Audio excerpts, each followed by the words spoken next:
Assalamualaikum warahmatullahi wabarakatuh. Selamat datang di cerita ini. Jangan lupa untuk subscribe agar Anda tidak ketinggalan kisah menarik lainnya. Kali ini kami menghadirkan sebuah cerita penuh ketegangan dan rahasia terlarang antara seorang sopir dan ibu bos. Di sebuah kota kecil yang damai pada tahun 2017, seorang pria muda bernama Adi bekerja sebagai sopir pribadi. Usianya baru menginjak 28 tahun.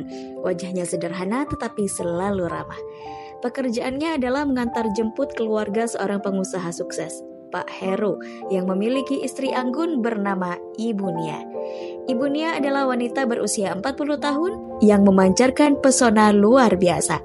Meski sudah memiliki 2 anak remaja, penampilannya tetap memukau dengan kulit yang terawat dan sikapnya yang penuh kehangatan.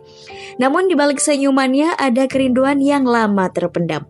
Suaminya terlalu sibuk dengan bisnis hingga jarang berada di rumah. Hari itu dimulai seperti biasa. Adi menunggu di garasi dengan mobil SUV hitam yang selalu bersih mengkilap. Ibu Nia keluar dengan gaun simpel berwarna biru muda. Aromanya begitu lembut, wangi melati yang khas. "Pagi, Bu," sapa Adi sambil membukakan pintu. "Pagi, Di. Maaf ya, hari ini rutenya agak panjang. Saya ada beberapa pertemuan," jawab Ibu Nia dengan senyum kecil. Adi hanya mengangguk sambil duduk di kursi sopir. Di perjalanan, mereka lebih banyak diam. Hanya obrolan ringan sesekali. Namun entah kenapa, Adi merasa ada yang berbeda hari itu. Pandangan mata Ibu Nia lebih lama dari biasanya saat mereka berbicara melalui kaca spion. Ketika mereka berhenti di sebuah kafe untuk menunggu pertemuan Ibu Nia selesai, sebuah kejadian tak terduga terjadi. Ibu Nia kembali ke mobil lebih awal dan duduk di kursi depan, bukan di belakang seperti biasanya. "Kita bisa bicara sebentar, Di?" tanya Ibu Nia tiba-tiba. Adi terkejut, tetapi dia tetap tenang. "Tentu, Bu. Ada yang bisa saya bantu, Ibu?" Ibu Nia menarik nafas dalam-dalam, menatap keluar jendela sejenak sebelum akhirnya berkata, "Apa kamu bahagia dengan pekerjaanmu di sini?"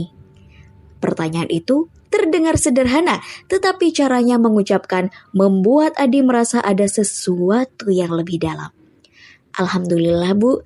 Saya bersyukur bisa bekerja di sini," jawabnya jujur. Ada jeda singkat sebelum Ibu Nia melanjutkan.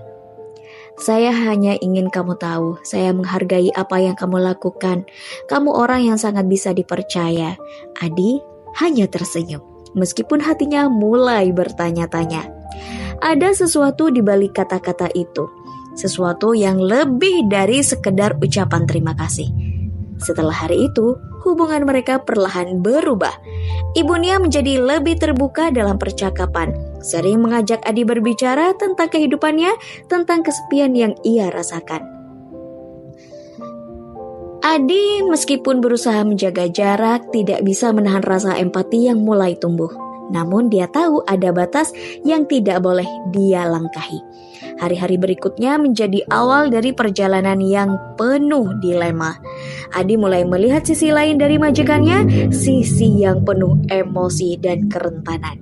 Namun, dia juga sadar bahwa semakin dekat hubungan mereka, semakin besar resiko yang harus ia tanggung. Setelah hari itu, suasana menjadi berbeda.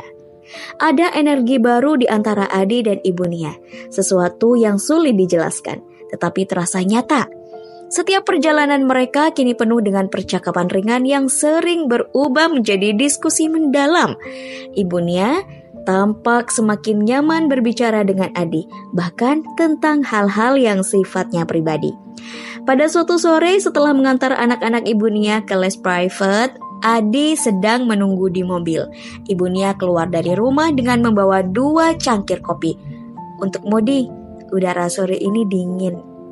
Cocok untuk kopi," katanya sambil menyerahkan cangkir ke tangan Adi. "Terima kasih, Bu," jawab Adi dengan senyum kaku. Ia merasa bingung dengan perhatian seperti ini, tetapi tetap menerimanya. Mereka duduk di mobil tanpa suara, hanya ditemani bunyi angin dari luar. Ibu Nia memecah keheningan. "Di, apa kamu pernah merasa hidup ini terlalu rumit?" tanyanya tiba-tiba. Adi menoleh. Pertanyaan itu begitu personal. "Kadang, Bu, tapi saya selalu mencoba untuk bersyukur dengan apa yang saya miliki." Ibu Nia tersenyum tipis. "Kamu beruntung bisa berpikir seperti itu. Saya tidak yakin bisa melakukannya." Percakapan mereka sering mengarah ke topik yang lebih dalam, tentang hidup, kesepian, dan tekanan yang masing-masing mereka rasakan. Hingga pada suatu malam, Adi merasa bahwa hubungan ini mulai berjalan di luar kendali.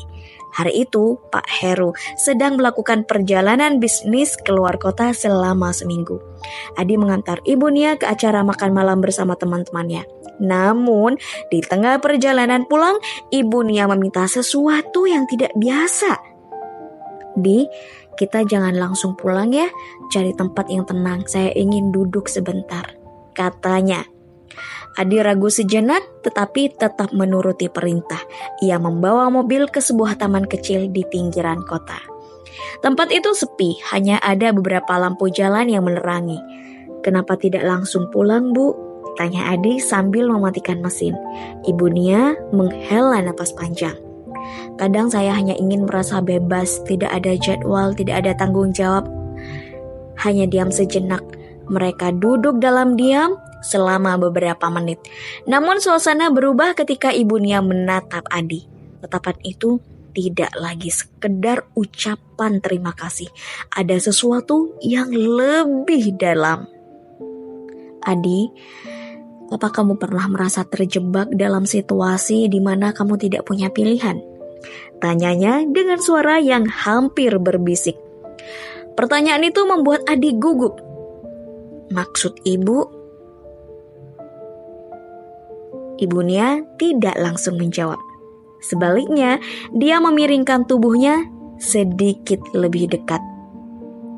"Kadang saya merasa itu, dan kamu membuat saya merasa berbeda." Jantung Adi berdegup kencang. Ia tahu arah percakapan ini bisa menjadi sangat berbahaya. Namun di dalam dirinya ada konflik yang sulit dijelaskan.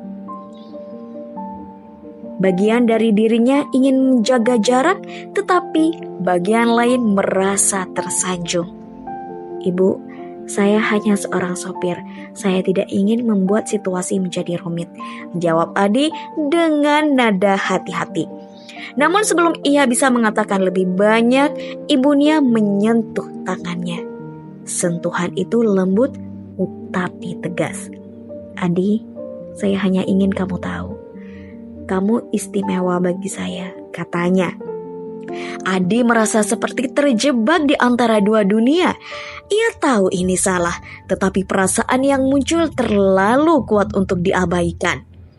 Malam itu, hubungan mereka mencapai titik yang tak terduga. Semua batas yang sebelumnya hanya samar-samar kini tampak jelas, tetapi mereka sama-sama memilih untuk mengabaikannya. Keesokan harinya, Adi kembali bekerja seperti biasa. Namun, setiap tatapan dan percakapan dengan Ibu Nia kini memiliki makna yang berbeda. Ia merasa seolah-olah ada sebuah rahasia besar yang harus mereka sembunyikan dari dunia. Namun rahasia itu bukan tanpa resiko. Adi mulai merasakan tekanan yang luar biasa, terutama ketika ia melihat anak-anak Ibu Nia atau mendengar suara Pak Heru di telepon. Hati nuraninya mulai bertanya-tanya, seberapa jauh ia bisa terus menjalani ini? Minggu itu terasa berat bagi Adi. Hubungan dengan Ibu Nia yang semakin mendalam membuatnya sulit tidur. Ia mulai dihantui oleh bayangan kemungkinan terburuk. Bagaimana jika Pak Heru mengetahui ini? Bagaimana dengan anak-anak Ibu Nia yang menganggapnya sebagai sosok paman yang bisa dipercaya? Namun setiap kali melihat senyum hangat Ibu Nia, keraguannya perlahan memudar. Ada kenyamanan yang tak bisa ia tolak, meski dalam hatinya ia tahu bahwa ini salah. Suatu malam, saat Adi selesai memarkir mobil di garasi, Ibu Nia memanggilnya ke ruang keluarga. Ia tampak cemas, seolah-olah ada sesuatu yang berat di pikirannya. "Adi, duduklah sebentar, saya perlu bicara," katanya dengan suara pelan. Adi menurut. Ia duduk di sofa di seberang Ibu Nia. Wanita itu menundukkan kepala, bermain-main dengan cincin di jarinya sebelum akhirnya berbicara. "Pak Heru akan pulang lebih cepat dari rencana," katanya tanpa menatap Adi. "Oh, baik Bu. Apa saya perlu menyiapkan sesuatu?"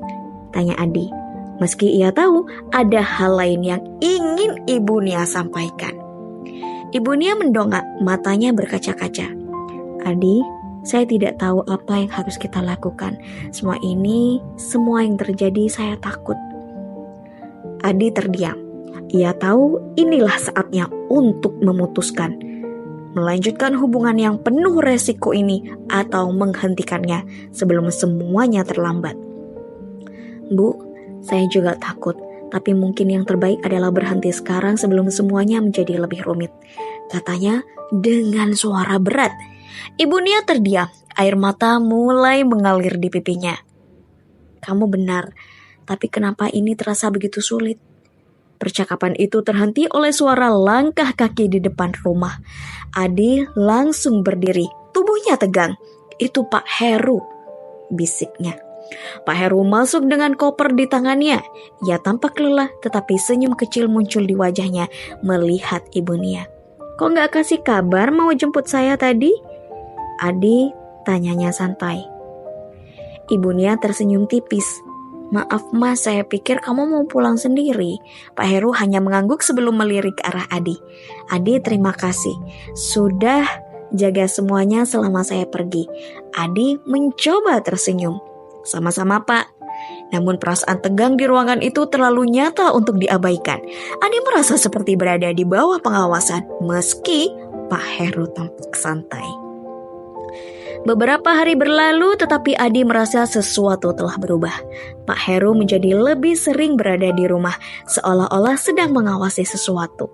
Setiap kali Adi berbicara dengan Ibu Nia, tatapan Pak Heru selalu terasa menusuk meski ia tidak pernah berkata apa-apa. Hingga akhirnya semuanya meledak pada suatu malam. Pak Heru memanggil Adi ke ruang kerjanya. Suasana di ruangan itu begitu tegang. "Adi, saya sudah lama ingin bicara," kata Pak Heru sambil menatap tajam. "Ya Pak, ada apa?" jawab Adi, berusaha tetap tenang. Pak Heru menatapnya dalam-dalam sebelum akhirnya berkata, "Saya tahu apa yang terjadi antara kamu dan istri saya." Ucapan itu seperti bom yang meledak di kepala Adi. Tubuhnya membeku, lidahnya geluh. "Pak, saya tidak mau dengar alasanmu," potong Pak Heru. "Kamu tahu ini salah, tapi saya tidak akan membuat keributan. Besok kamu pergi dari sini. Saya tidak ingin melihatmu lagi." Adi tidak bisa berkata apa-apa.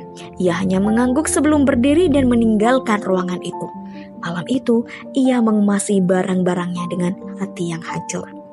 Semua yang ia rasakan selama ini, kebahagiaan, rasa bersalah, semuanya berakhir dengan cara yang begitu pahit.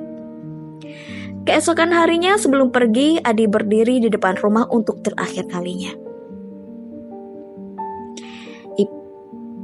Ibunya keluar, matanya merah karena menangis. "Maafkan saya Adi," katanya dengan suara bergetar. Adi hanya tersenyum tipis. "Bukan salah ibu, saya yang salah. Semoga ibu selalu bahagia." Tanpa berkata apa-apa lagi, Adi masuk ke mobilnya dan pergi. Hubungan mereka berakhir di situ, meninggalkan luka yang mungkin tak akan pernah sembuh sepenuhnya.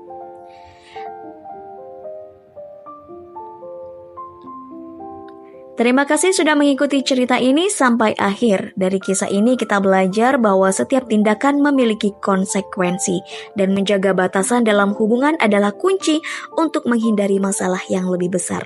Jangan lupa untuk like video ini jika Anda menikmatinya.